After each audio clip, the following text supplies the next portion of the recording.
growth, development, as well as your emotional well-being. I'm extremely excited for today's podcast episode. I think I once had a coach back in school who would always say a healthy body makes a healthy mind. And I think over years, I've actually come to realize the importance of the mind when it comes to what you do with your body, be it in sports, be it in how you show up, and quite a lot of other things that you do. And today's episode is one I've been so looking forward to have a phenomenal guest, an incredible gentleman, a husband, father, and amongst the array of other things that he does. I was actually laughing off record here, the fact that we both new fathers and I'm learning from him. And it's a beautiful journey that God has blessed us to be part of. Funny enough, the first time I was introduced to him, he was speaking I had a few interactions with him, but in fact, he was emceeing a function. I don't think you'll remember this. And one of the things that drew me to him was how effortlessly he connected with the crowd. Literally, he worked the room. And there he was, he had everyone, including me, eating from the palms of his hands.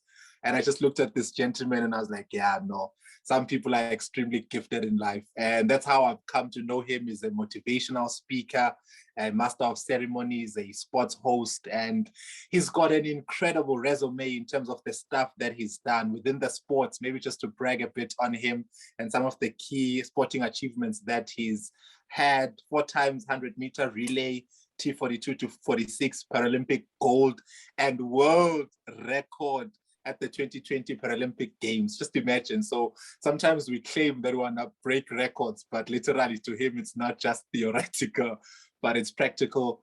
And 100-meter silver medal, T45-46 class 2010 at the Commonwealth Games. Sports personality of the year. He's got a fascinating personality, as you'll get to know within the conversation we'll have, at the 2013 Gauteng Sports Awards, presidential award winner at the 2013 National Future Leaders Award. So he's part of the future leaders that we're so looking forward to learning from. And a Ekurhuleni Sports Person of the Year 2013 with a disability. So ladies and gentlemen, help me welcome on Take Your Lead podcast, Samkelo Radebe. Welcome, sir. I'm so glad to have you join us in this beautiful episode. Yo, thank you. Thank you for having me. I'm actually happy to also be on the program, and yeah, I'm hoping as well anyone who's going to be watching this is going to enjoy it. But yeah, sometimes I wonder, with yo, is this me? Is this all me? Are you talking about me? But yeah, I'm actually blessed to actually have been able to do all these things and achieve all these things. So yeah, I'm humbled actually. Yo, my daughter should have been here to hear this introduction, yes, so that you can hear which ubaba has burned. Man, you're doing great things, and firstly, to really honor the significant impact that you are making, lifting up the flag of the country to the nations of the world, and the work that you do is really commendable. Oftentimes I watch you on television and the different things that you do, and you are really doing exceptionally well, and we really appreciate you as a country. Thank you for all that you do for us. And again, thank you for joining us today. Maybe just to tee it off, as you said, I'm going to take a different route again. One of the things which I spoke to is you being a motivational speaker and master of ceremonies. Just tell me this. I'm just at the top of my head, and we'll get to some of the transitions you've made and the introduction of what you've done. What do you do that seemingly enables you to connect effortlessly with a crowd? How do you work your magic in terms of getting into a room and being able to connect with people from diverse backgrounds, and at the same time be able to connect with them and engage with them?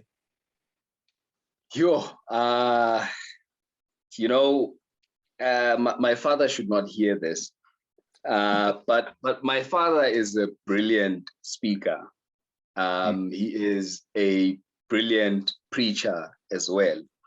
So I think as far as the ability to just talk to anyone and engage with people at any level is something that I get from my father. I'm obviously a kind of person that loves people. I love people. I love talking to people. I love getting to know people. And I suppose over time, I've enjoyed just entertaining people. So for me, because I'm not a shy person as well, I've never been a shy person, hands or no hands, I've never been a shy person. I want to be able to walk into a room and speak to anyone. So I've never been able to hold back and hide who I am as a person. I'm a people's person, and I love people. And I believe as well that we transmit all these vibrations of love, that energy of love when you walk into a room and people can feel it.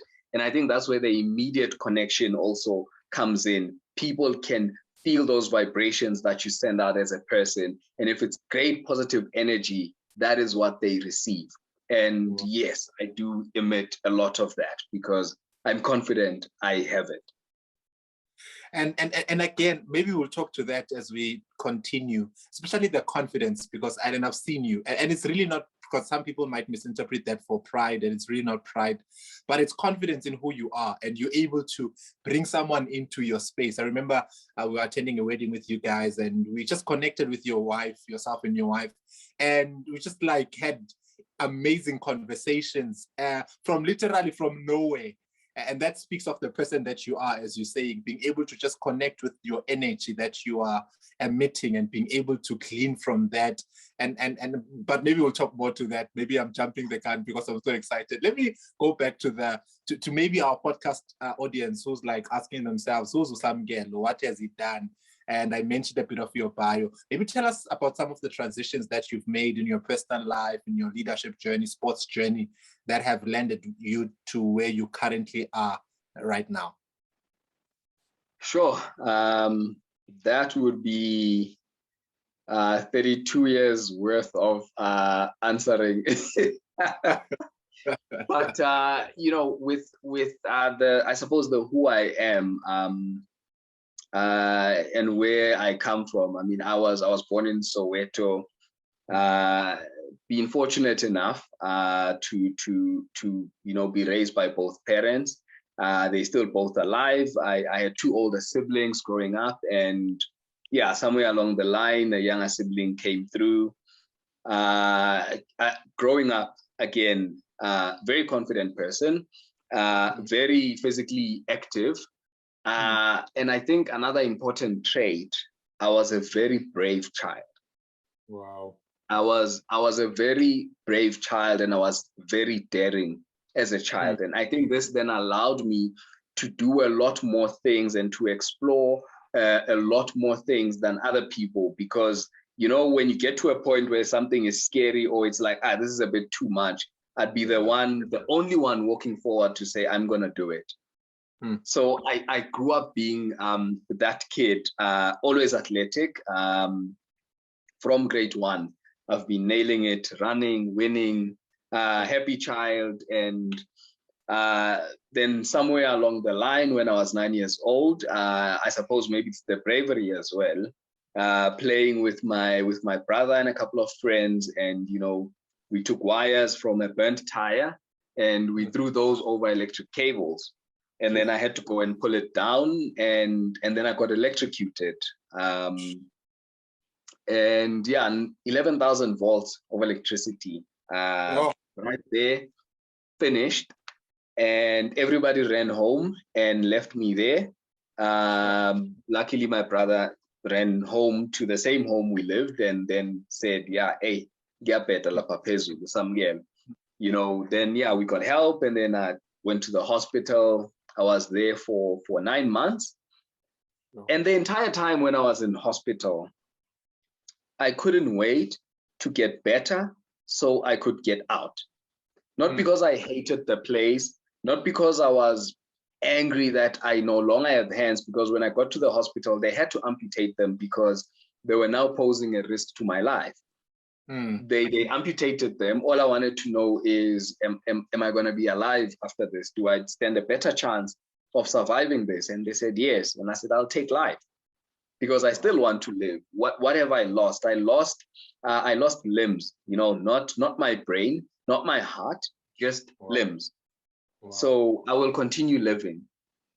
And I think, again, for me, leadership also then came into play at a young age, because I was now put in a position where, not because there's anything wrong that my family did, but they were protective.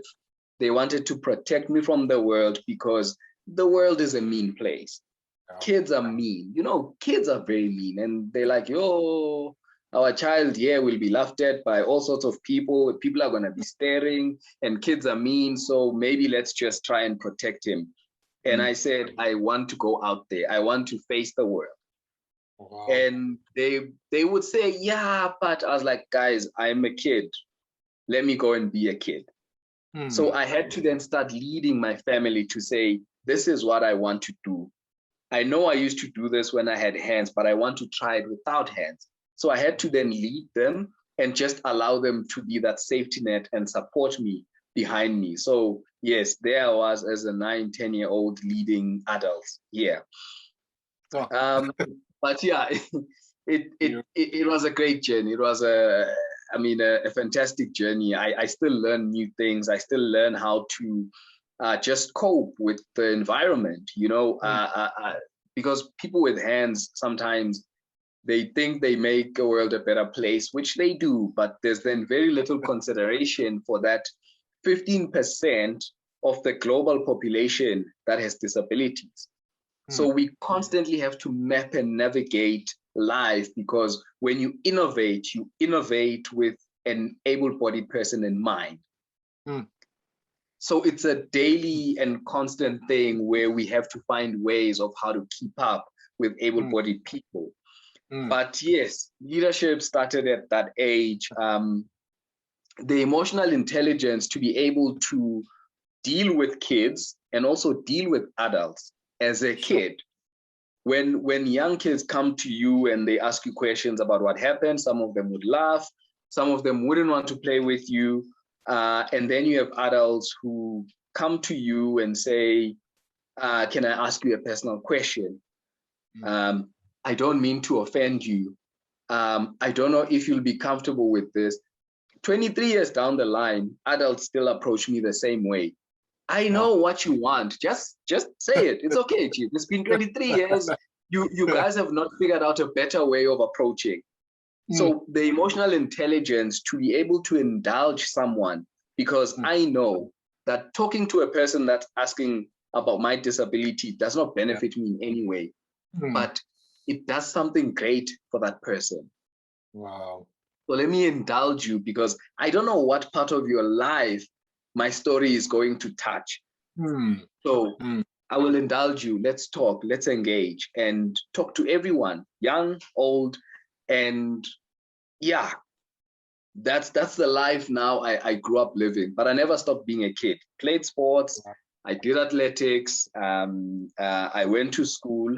I also learned as well at a very young age that if people are worried about me being accepted because of my disability, I've reminded them that I, as a person, also have an option to reject people that I do not want. So don't worry about me and being accepted by people because of my disability. I, as a person as well, have an opportunity and an option to reject what I consider to be nonsense. I reject as well. So don't worry. You know, so this has been my life growing up, and the values that I've had to carry as I go through university. Sports definitely built me up, because it helped me grow and be a person that believes in hard work, working smart, and being informed about what you are doing for you to be successful. And I achieved all these things in sports. I went and I climbed and I summited Mount Kilimanjaro. I did so many things because I grew up believing that if I work hard at this, if I do it in a smart way, if I'm informed about what I'm doing, I stand a much better chance of being successful at it. Wow. Yeah, that's briefly like the 32 years.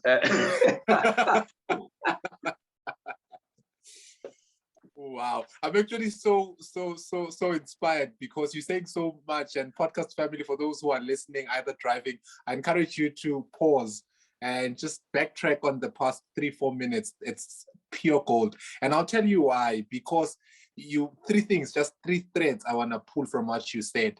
And the first one, and thank you for the vulnerability and also making it comfortable for us, because as you said, others are not too sure. 23 years later, do we ask? Don't we ask? Will he be offended? How do we ask? And one of the questions I'm going to ask you as well is how best can how best can people who are not too sure how to approach, how best can they have sober conversations without being afraid on stepping on eggshells? And how best can they offer support? And how best can they literally add value to you without condescending and without coming across as superior or coming across too strong? And the second thing as well, which you spoke to, is how leadership to you had to kick in from there. And I think to me, I'm so encouraged and inspired, because I think you've done so much more than, because again, one of the quotes speaks of how the only disability you have in life is a bad attitude, and others are not disabled because of a physical disability, but it's more a mental. And I'm actually thinking of how you've done so much more than people who are well able, but possibly are experiencing different disabilities in different areas that are hindering them from reaching their full potential. And those are the two threads. The other one, which we'll maybe transition to and have conversation more, is how you were also able to bounce back from the mental part, because you spoke to it, which a lot of it needed emotional intelligence and mental toughness, because I'm sure having to deal with the different friends who are looking at you with can you do that? And they giving excessive help, which is coming across as if, guys, I got this because I know how. And I'm sure at a certain level, it had to now translate to the mental part. Please speak more to that as well. Yeah. Let me start with the first one. And you must remind me if I forget number 2 and 3, because those are very long questions. But yeah, the first one. There's not really a best way of asking the question, and the reason I say that is because people are different.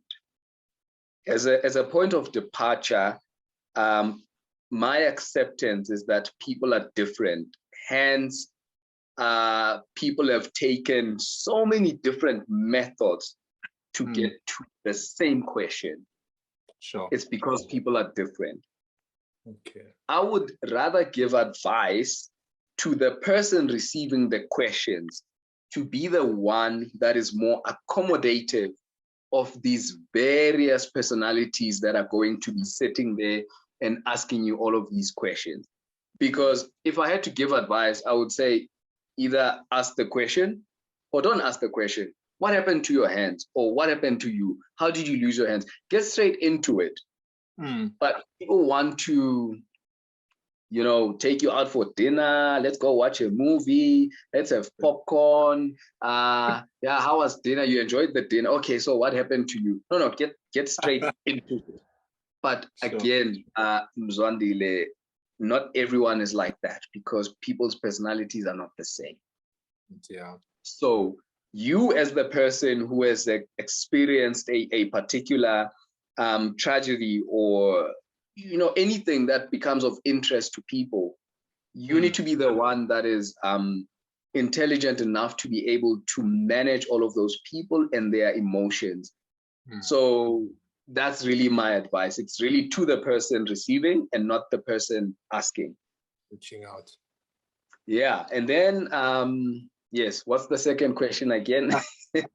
And again, I think they feed into each other. We spoke to the disability, how sometimes you're not handicapped because it's a physical disability, but it might be your attitude and different other areas, and how that can limit the strides that you can make in your professional and personal life.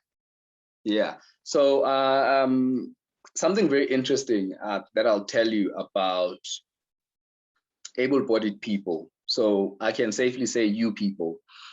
Something that I can say about you people is that you generally try and find the most comfortable way of, let's say, referring to situations that you are uncomfortable about, thinking that you are making me comfortable.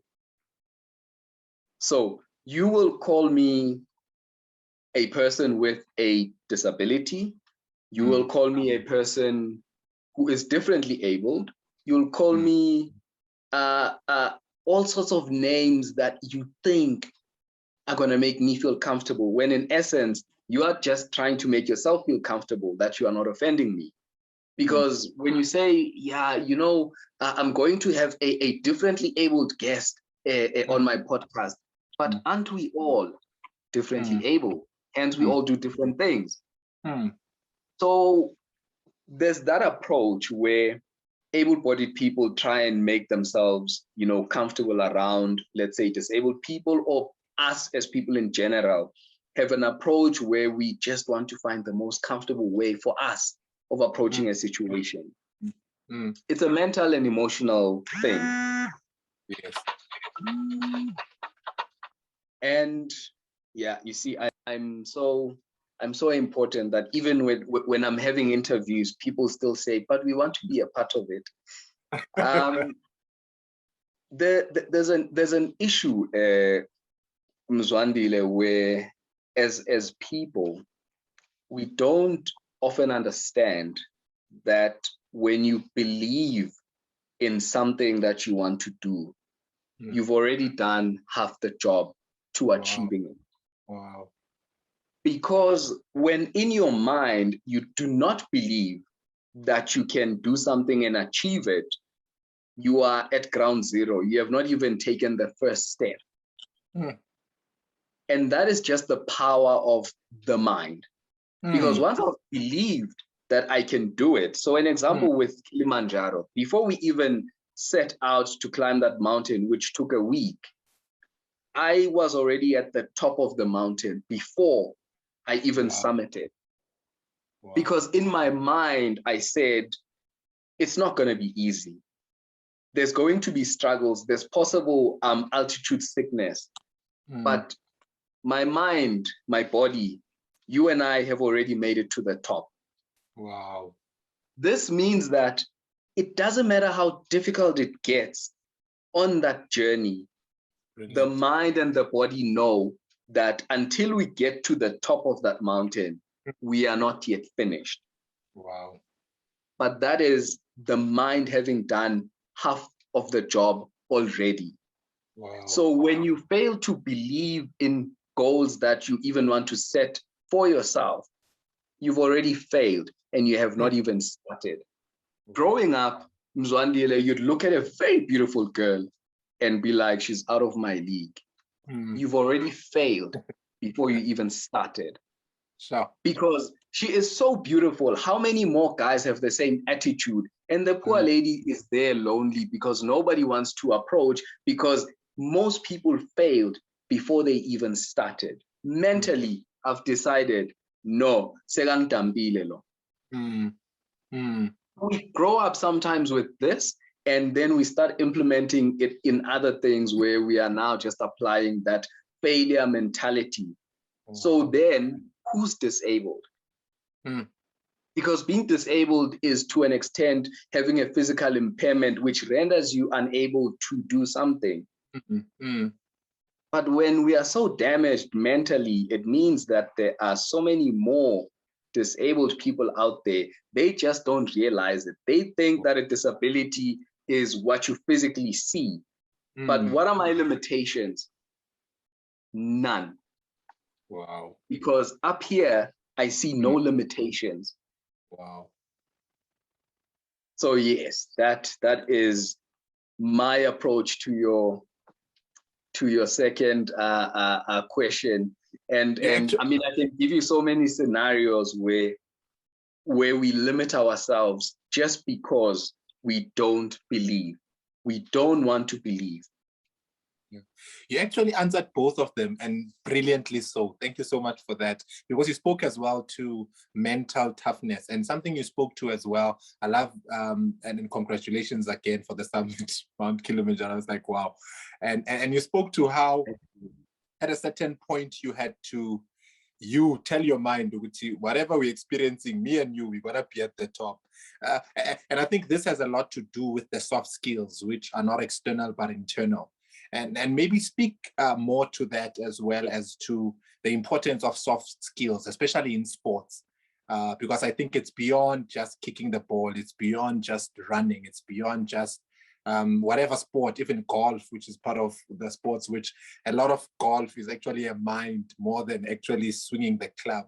And those soft skills that are necessary for one to be able to move above average in whatever discipline that they're in. Yeah. Point of departure, I think maybe in the area of sports. Find your discipline and find it quickly. Otherwise, 10 years later, you would have done 10 different sporting codes and you've been a master of none of them. So be true to yourself and know what you're good at. Okay. Once you find that, this is now when you start setting the goals to say, what do I want to achieve out of this? Ultimately, where do I see myself with this sporting code that I'm taking on? For us as athletes, the ultimate games you want to be at is the Paralympic Games. So this is my vision. This is where I want to be. So I'm going to do everything necessary to get there. While you are on that journey, you also, and unfortunately, some things we learned along the way, nobody taught us these things, but it would be good for you to know that the best lessons in your goal will come out of the journey, not so much the destination. Wow. Because the character building things are along the journey, not the destination. The destination is an affirmation to say that you've made it. Everything you have put in, everything you've learned along the way has now culminated into this one single achievement. So it would also mean, when you set a goal for, let's say, I wanted to be at the 2008 Paralympic Games, but I got injured that year and I was out for the whole year. It's part of the journey.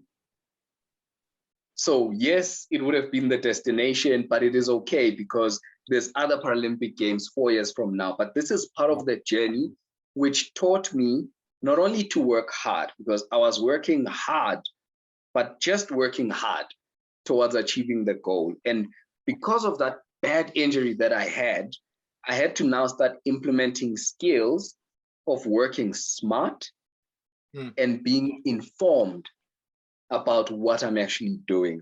It means that I had to now understand, when they say you must eat healthy, Mzwandile, it doesn't mean you must just eat veggies and whatnot. Part of being informed about what you want to achieve. I need to know when to eat before training.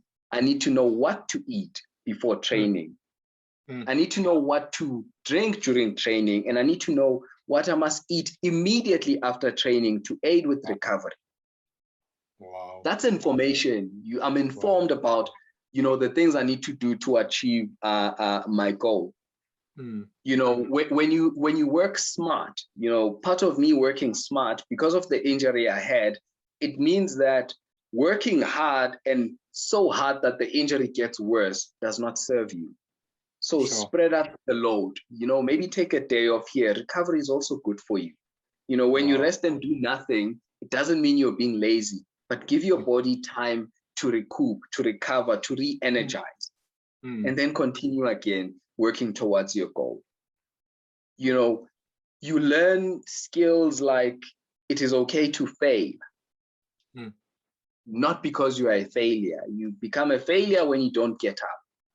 Wow. It's okay to fail, pick yourself up, learn from your mistakes, and then continue to do better. If I fail with level 1, then I can get to level 2 and level 3. If I fail with level 3, I can't go back to level 1 because then I didn't learn anything from level 1. So if I fall, I must fall at a higher level than my previous low. It means that you have learned something. I'm improving, I'm getting better.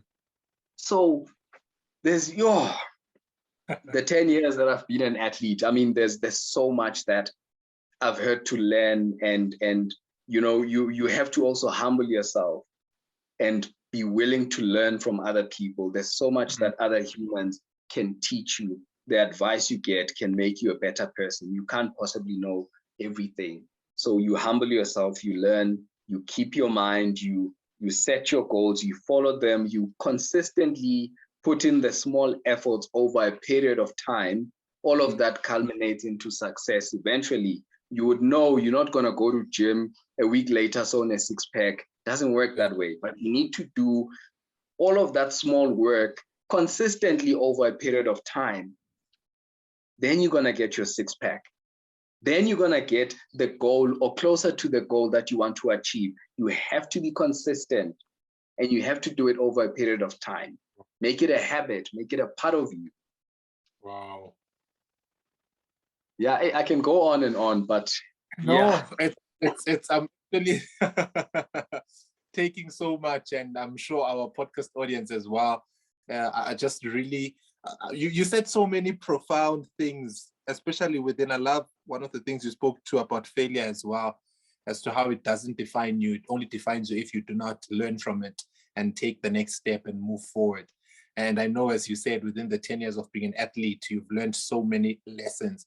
If you were to pull out one, what is the greatest leadership lesson that you'd say you've learned over the past 10 years? Just one. I know you've got an arsenal, you've got like literally quite a lot, but just one. Which one comes to mind first? Look, the first one, honestly, that comes to mind, I received advice from Oscar Pistorius just when I was starting out, and he said, yeah, I've seen you run and you're very fast. You must work hard, and you're gonna get this to the same level, because I was congratulating him for the great work he had done at the Paralympics in Athens in 2004. So he said to me that if you work hard, you can also get to the same level. And I did work hard, but like I told you, that in that journey of me trying to get to the Paralympics, I learned that there's hard work, there's working smart, and there's being informed about your goals. And again, the most important thing out of that for me has truly been the journey, because I've got so much more to share about the journey of me getting there than me actually being at the Paralympics. I can share so much about my journey to summiting the top of Kilimanjaro, but I was there for maybe 20 minutes at most. Then you need to start coming down, because you've reached a peak. You're gonna come down. Sure. So value the journey, and let the destination be the affirmation that you are indeed great. That's brilliant. Podcast family, I'm literally just sitting here and I'm melting in, because this is so profound. I'm loving how you, just this lesson on its own, it's the journey that makes the destination worthwhile. At the end of the day, you spend 20 minutes at the peak, but after that you need to come down. And I think that's the picture of success that people do not understand, that it takes you so long to build this. And then when you get there, like, what's the point?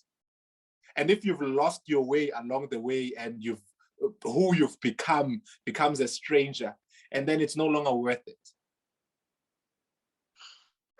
Yeah, no, this is the truth, or at least my truth about the life that I've been living. It's been a journey. But trust me, when you get to the end of it, and whether you are a student who has had a very difficult time trying to obtain your degree, when you've got that degree, that diploma in your hands, it's like, wow, I can't believe it. But your graduation, once again, your graduation is what, an hour, 2 hours or whatnot, of maybe 5 years worth of a journey.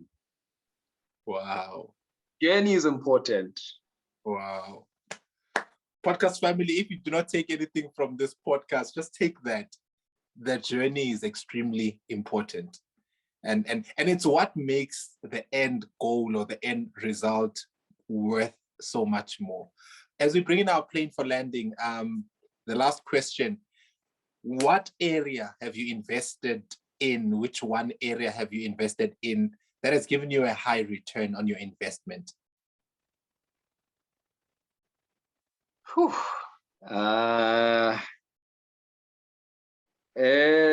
Well, recently, maybe not much recently. I think all the greater things with the greatest achievements are all back in my youth days. I think I'm still reaping the rewards of all the hard work that I did growing up. I'm now sort of at a stage where I think I'm now just building up, not just for myself, but for my family. But I can always just go back to everything that I've put in to be a great sports person has given me the greatest rewards, because you, for instance, can't say my name without linking me to great success in sports, you know, and the amount of investment was not just in money, it was emotional, it was time, it was literally blood. I had moments where I was bleeding because I was injured. I invested my life to get the greatest return, and I did. Wow. And I got it at such a stage where it was golden. It was a gold medal with the world record at the highest stage in the world. And I still hold that as the best moment of my life, the best day of my life. And I think that achievement overshadows so many other things that I've achieved along the way in such a manner that I was actually very disappointed on the day I graduated. I was very sad because I shared my moment of greatness with hundreds of other people. And it made me realize that, well, if hundreds of us can do this, I'm not really a champion, am I? No, I like being a champion. I like being the best at what I do because of the athletic background that I have. So I think everything that I ever put into sports has given me the greatest rewards.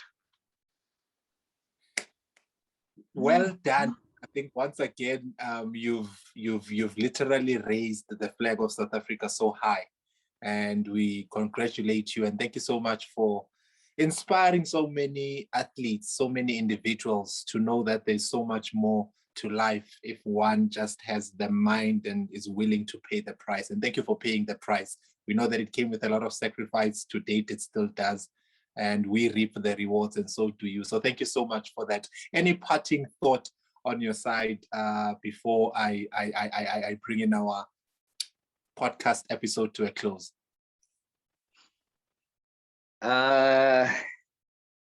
Yeah, I think if I had to close, seeing that now umfundisi as well, and my father is umfundisi. I'm actually, just before you go, I was actually asking myself, because every time I've heard you speak, I was like, this gentleman, Unayo Lento, he's got this thing of a pastor, but I just couldn't shake it off because I could pick it up, but it's not protruded. That's the thing about you. It's subtle, but it's there. So when you said you are a PK, I was like, there it is. There. Yeah, you know, if I had to give that message, those parting words, you know, I would really just, you know, let people know Uguti along the way, and every single one of my goals that I ever achieved, I know that I am great. I know that I'm good at what I do. But the most confidence that I get before any talk that I ever do, any race I ever ran, I always had a moment with God. And I just said to God, thank you for the opportunity I know I'm here because you want to tell a story. Please allow me to excel so that people can see you through me. Wow. So in everything that people do, yes, we are good at what we do. Please don't bother God with small things. God gave you a mind, use it. But just ask God to keep you and give you the strength for you to continue to do great things. Wow. Wow. Podcast family, I've got nothing else to say after that. Keep God at the center of it all and include him so that your dreams are able to, and I love this because we're talking to someone who's literally the cream of the crop. As he said, it's not just, it's like literally the cream. It's like one of us excellent, above average. And he's given us the signs, mind, the soft skills, the things that we do not see that have pushed him and propelled him to the great strides that he's made. And so thank you so much, Samkelo, for making time to be part of our community and adding value to us. We look forward to more engagements with you. Just before I let you go, where else can our people connect with you? Anything exciting that you're currently working on? How can they connect with more of your work and what you do? So I am on social media, just not very active. But yeah, they can find me on Instagram, Samkelo Radebe, Facebook. I'm probably going to leave Facebook. Twitter, I'm not really active on Twitter as well. But yeah, you can find me on social media. I do tend to respond to people. Look, I'm a father. I'm a new father, you know, and I want to focus a lot of my attention to that. That's really the exciting thing that I've been up to lately. And yes, I'm still doing gigs where I speak, and yeah, definitely when the time is right and the things open up for this country, I'd definitely love to come and do a talk there. And you know, definitely gonna make that happen. Yeah. And I can tell you now, part of my confidence, it's not a secret now anymore, but I can stand up and talk to anyone purely because in my prayer, I say that, God, you know who you want to touch today. I am a vessel. I'm just there to deliver your message. It's going to get to the right person. That is why I will stand up there and talk to anyone, because he knows who the target is on the day. I'm just there to deliver the message. How can I not be confident? Wow. Incredible. Thank you so much. Thank you so much once again for being part of the episode. And to you, podcast family, thank you for listening thus far. Be encouraged once again and reminded to head over to our website, www.mzwandilemagagula.com, to download the episode notes, which are a great tool for application. I encourage you to rate, review, share the content with your world, and let's continue to take our lead as we change the world one individual at a time.